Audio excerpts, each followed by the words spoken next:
Moje ime je David Zupančič, po izobrazbi sem zdravnik. Sem pisatelj, avtor knjige leta 2022 z naslovom Življenje v sivi coni.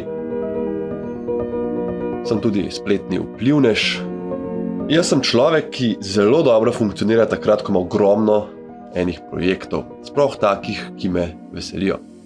Seveda pa nikakor nisem imun za občutke utrujenosti, stresa, zgorelosti. Jaz se v bistvu trenutno kar dobro počutim. Sem bil pa svoje čase zelo nervozna in tudi zelo vzkipljiva oseba.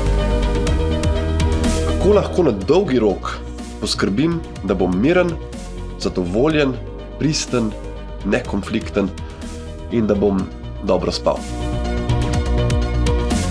Naše misli lahko fizično spreminjajo naše možgane.